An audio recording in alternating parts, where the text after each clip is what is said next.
Mr. Tuckson, would you give us your full name and DOC number, please? Terry Tuckson, 337368. Thank you, Mr. Tuckson. Mr. Tuckson, let me explain our procedure to you. I'm going to read some information into the record, and then we're going to conduct a parole interview with you.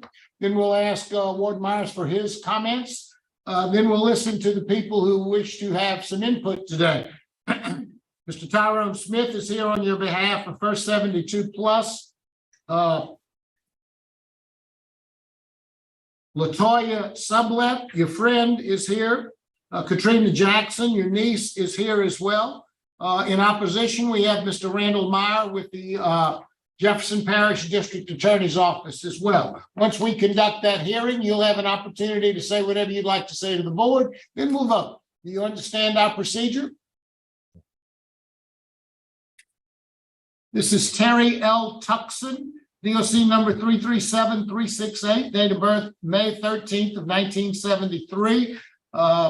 He is a second felony offender with a parole eligibility date of August the 1st of 2021, an adjusted good time date of June 21st of 2094, full term date of January 12th, 2098. He is currently serving a 100-year sentence on the charges of first-degree robbery and armed robbery after having been adjudicated a habitual offender on June the 1st of 2000 was his sentencing date on the habitual offender for armed robbery, and January 20th of 2000 for the first-degree robbery. Mr. Tuckson, is that information all accurate? Yes, sir. Mr. Tuckson, Mr. Friedman has been assigned to your case. He'll begin our interview process. Would you please answer any questions he may have? Sir, Mr. Tuckson, how old are you? I'm 50, sir. Okay, how many years have you served on this charge? 24 years and 8 months. Okay. What's your educational level?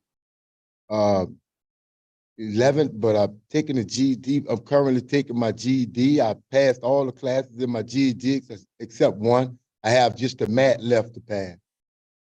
Okay. You think you're gonna be able to pass that math? Yes, sir. I'm working hard on it. Yeah, we need that GED. Okay, Mr. Tuckson, looks like you committed a first-degree robbery and an armed robbery. You went in and you stole some lottery tickets, and did you get any money out of the robbery? Yes, sir. I got some money out of the robbery. Okay. You ID from a photo lineup because you had tried to cash in the lottery tickets, and that's when they saw you.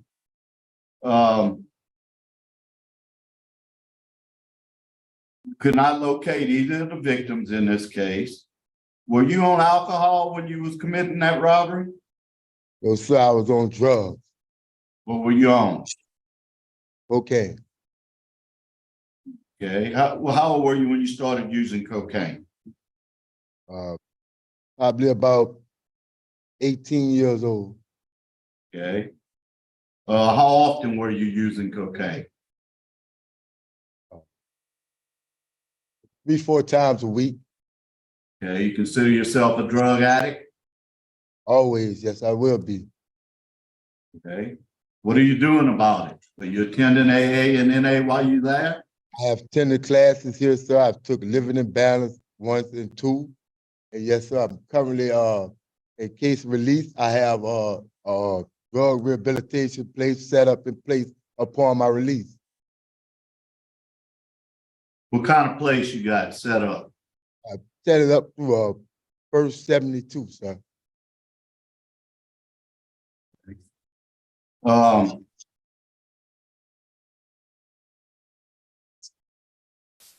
Community attitude, Leo or opposed, the DA will be here to speak to us, Mr. Myers. Supervision, you had a probation.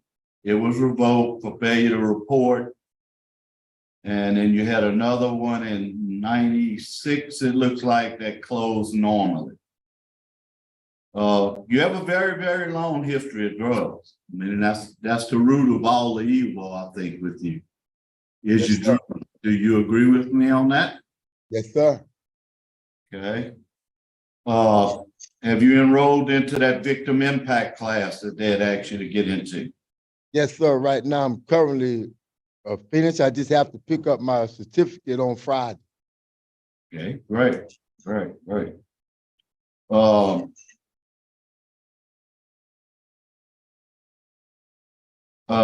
You took in some other classes too, I see. Where you took anger management, you took the 100 hours, you took living in balance 1 and 2, and you took thinking for a change. What did you learn from living in balance and thinking for a change? Living in balance, like you said, was my biggest fault was drugs. And I wanted to get in the program to where I could understand on how to combat it and stay away from it and what triggers me and what doesn't. So what I do is I stay to myself and I don't mess with people that deal with that anymore. Thinking for a change, I changed my mindset on how I used to think.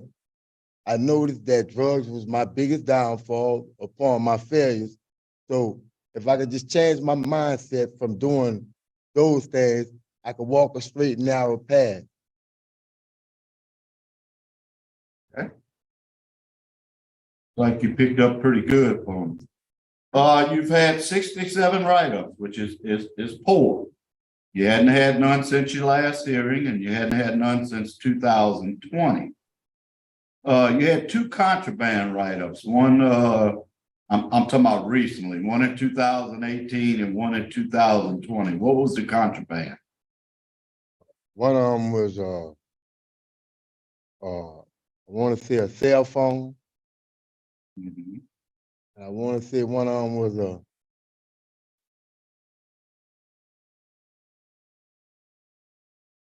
Any of them obtained to drugs, alcohol? not in that period of time, no sir. Okay, so you haven't used drugs, alcohol since you've been in prison? Well, I have, but not that way back when I first got incarcerated and I felt like I had nothing else going on. I was still raw and young. And it took me a while to catch on, but I caught on, Mr. Freeman. I appreciate you being honest with me because I didn't see where one of the contrabands was alcohol.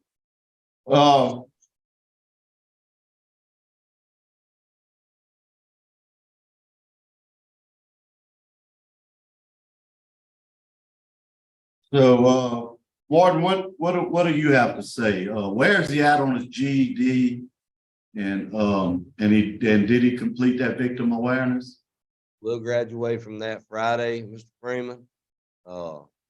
And his GED, he's just lacking in the math, but we have tutors to work with him, and I'm confident that we can get that for him. I'd like to definitely see him obtain that.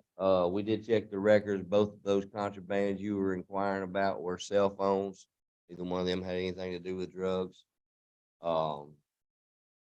He's been with us for the last 18 months here at our facility, no write-ups, and he is a member of my Strive program.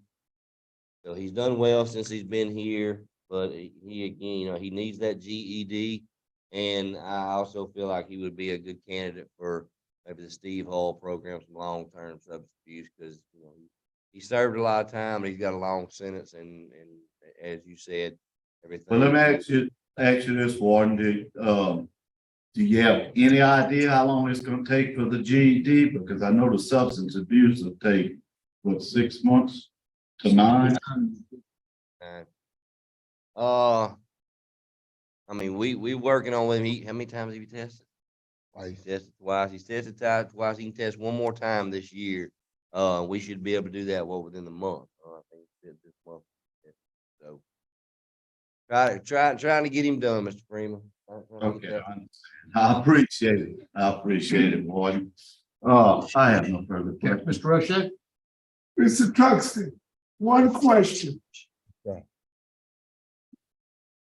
Have you ever received an intoxication write-up while incarcerated?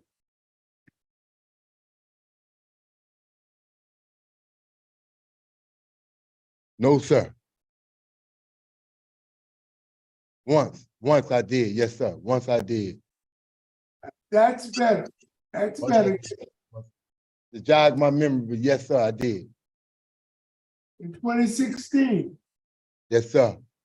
Once I did. what were you intoxicated on? Want to say marijuana. Okay. Thank you, Mr. Chairman. Okay, thank you. Now we'll hear from Mr. Tyrone Smith, verse 72.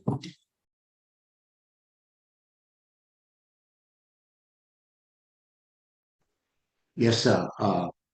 Like Mr. Cherry said, that if he's granted his release, we have a program called a 9 Step to Staying Free, and one of the classes that we do teach is about staying away from drugs and toxic relationship and responding versus reacting.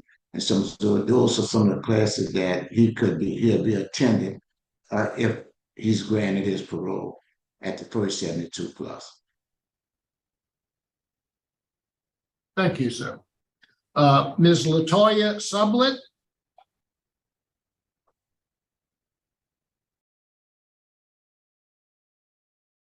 Can you hear me, ma'am? Yes, sir. If you'll introduce yourself and tell us what you'd like us to know about your friend. Hi, I'm Latoya Sublett. I've been knowing Terry Tuckson over 11 years. Since I've been knowing him, he has improved a lot, meaning from the time then and now, he has improved in everything. I think, he deserves a second chance. His dignity allows him to achieve his potential as, contributing his members of community. He just, like I said, he deserves a second chance. And also I feel that he deserved the opportunity to be in a community to where he could assist the youth coming out, teaching the youth. Maybe he can use youth classes, set a good example. He's been a good example. He's been a nice person. He's also for him if he granted parole. Thank you, ma'am. We appreciate your comments. Ms. Katrina Jackson. Yes. Unmute. You're on mute, Ms. Jackson. Still on. What's the problem, bro? There you go. I'm Terry Tuckson's niece, Katrina Jackson. I have a job lined up for him in the construction field. If he's granted parole, I feel like he deserves a second chance because he's been down long enough and he's wiser now because he was younger when he did that. And at the time, he done lost his mom since he been gone. And he have a brother that's have dementia now. So he have no other choice but to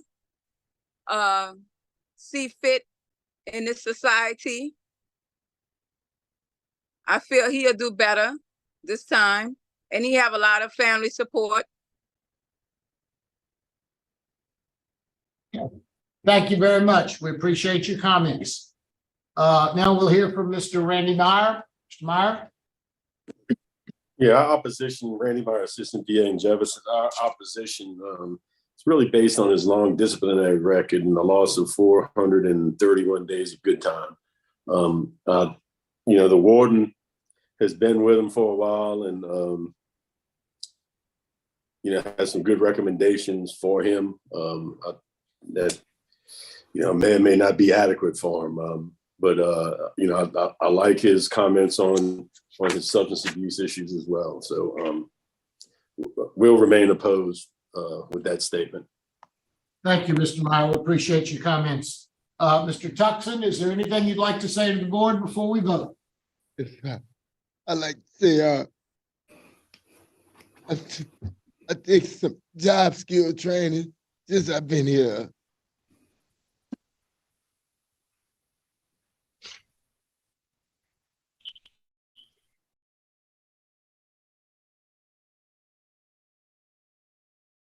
And I took a job training skill in truck lift driving, and I'm certified for the next 3 years.